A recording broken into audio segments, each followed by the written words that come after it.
Eh bien, bonsoir à tous les amis, supporters, supportrices parisiens, amoureux du football, supporters de notre club, bienvenue à vous. On se retrouve pour le débrief de PSG Angers 4-0.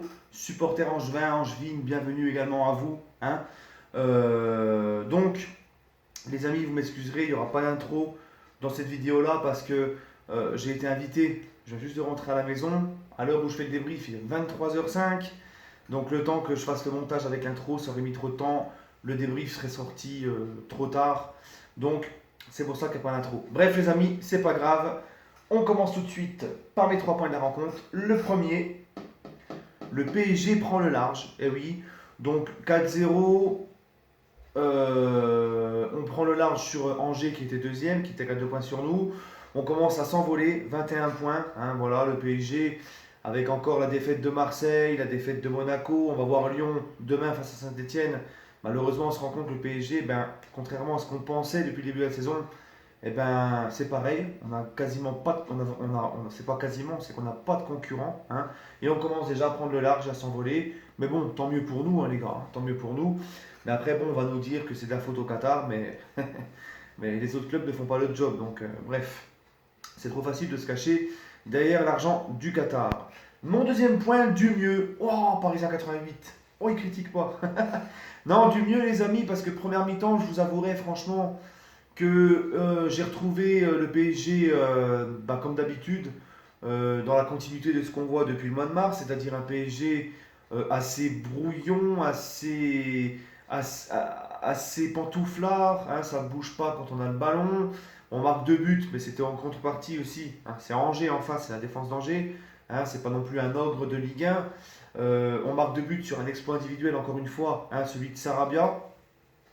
Ensuite, le deuxième but, c'est Sarabia qui sert Icardi, qui double la mise, mais sinon, à part ça, on n'a quasiment pas d'occasion. Et c'est même Angers, en première mi-temps, qui a plus de tirs et plus d'occasions que le Paris Saint-Germain. Angers ose certaines choses, ils mettent un peu moins de buts que les autres clubs. Ils osent certaines choses, ils se montrent. Mon petit regret, enfin, j'aurais été supporter angevin, j'aurais regretté qu'en deuxième mi-temps, Angers n'ait pas été sur la même longueur d'onde qu'en première mi-temps. Mais c'est peut-être aussi parce que le PSG a donc décidé d'accélérer. Ce que j'ai vu en deuxième mi-temps, c'est plus mieux, c'est pour ça que j'ai mis du mieux, et c'est encourageant les amis. J'ai vu un PSG mettre du rythme, jouer en une touche, faire beaucoup plus d'appels. J'ai vu un Neymar pourri en première mi-temps, en deuxième mi-temps un peu mieux quand même, mais il est retombé des fois dans son individualisme. Il m'a aussi agacé, hein, il prend une petite claque dans un contact, il se roule pendant une demi-heure par terre. On va pas recommencer le bordel. Hein, il avait un peu calmé son jeu par rapport à ça l'année dernière. Il faut qu'il se remette dedans, Neymar, hein, qu'il arrête son individualisme et ses comédies, quoi. Hein, parce que ça rend pas service à l'équipe, tout ça. Donc il m'a un peu agacé ce soir. Mais Neymar, à l'image de l'équipe, c'était quand même beaucoup mieux en deuxième mi-temps. Hein, comme je vous l'ai dit, beaucoup plus de jeux rapides vers l'avant, beaucoup plus de mouvements. Quand même, deuxième mi-temps, j'ai enfin trouvé quelque chose d'intéressant, les amis. Voilà. Et le troisième point, c'est Sarabia. Alors pourquoi Sarabia, les gars? Parce que Sarabia, il en a pris plein la gueule. Beaucoup commençaient déjà à nous dire que c'était une escroquerie. Vous savez, les amis, quand un joueur arrive dans un club, il arrive dans un nouveau club avec un nouveau coach, un nouveau système, des nouveaux coéquipiers, un nouveau pays.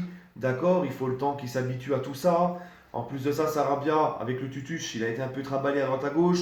Un jour, il est ailier droit, le lendemain, il est ailier gauche, un jour, il est milieu. Il faut lui laisser du temps. Au Galatasaray, il a fait une passe décisive, il a fait beaucoup de replis défensifs. On sent que le mec, il joue avec le cœur, il ne ménage pas ses efforts. Et ce soir, un but, une passe décisive, Sarabia. Voilà. Donc, hein, avant de se hâter de en foutre plein la gueule à un joueur, il faut attendre. Voilà. Il est en train de prendre ses marques tranquillement. Et ça me plaît. J'ai vu un très bon Sarabia et je voulais le mettre dans mes 3 points parce que voilà, il en a pris un peu plein la gueule dernièrement par les supporters, un petit peu injustement, quoi. Voilà les amis. Donc comme je vous l'ai dit, première mi-temps, un PSG un peu pantouflard.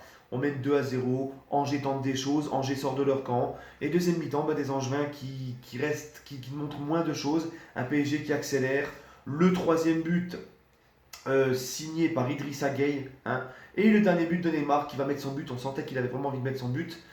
Voilà les amis, sinon, deuxième mi-temps, Angers qui a quasiment rien fait. Et le PSG, voilà, beaucoup de réalisme aussi, parce qu'il faut dire qu'on n'a pas eu une tonne d'occasions, mais on les a mis au fond. Ça fait plaisir de revoir un peu plus de choses et de faire ce petit 4-0 avant la trêve internationale qui va encore nous. Cette trêve internationale, les amis, hein, pendant 15 jours, on va encore se faire chier, les gars. Pas de PSG. J'espère qu'on va s'en tirer sans blesser dans cette trêve internationale. On va suivre aussi comment Mbappé va faire avec les Bleus. J'espère que Deschamps ne prendra pas trop de risques. Voilà les amis, bah écoutez, mes tops, mes flops. Alors j'ai qu'un seul flop ce soir, moi c'est Neymar, pour ce que je vous ai évoqué. Il a été un petit peu trop individualiste, un petit peu trop à recommencer à se rouler par terre et à rester 30 plombes par terre pour un simple petit coup. Moi j'aime pas ce Neymar là, j'aime pas. Hein. Et mes tops, j'en ai trois. J'ai Verratti au milieu, masterclass. Verratti, les amis, depuis le début de la saison, il est incritiquable. Masterclass, affûté, on sent qu'il est de mieux en mieux, encore plus que les années précédentes. On va peut-être retrouver le Verratti du début quand il est arrivé, hein, les gars. Hein. Mon autre top, c'est Sarabia, pour son match, ça passe ici son but. Et je pense que mon dernier top, c'est Thiago Silva, encore une fois, patron en défense. Je tiens juste aussi à souligner que j'avais critiqué, pour parler de la Tuchel Touch, j'avais critiqué le fait que Herrera allait jouer arrière droit. En fin de compte, on s'est rendu compte que c'était en mode couteau suisse, c'était de la dépanne. Même si j'aurais préféré, pourquoi pas, mettre Bernat à droite, Kurzawa ou Diallo à gauche. Mais bon, Tuchel a mis Herrera donc latéral droit.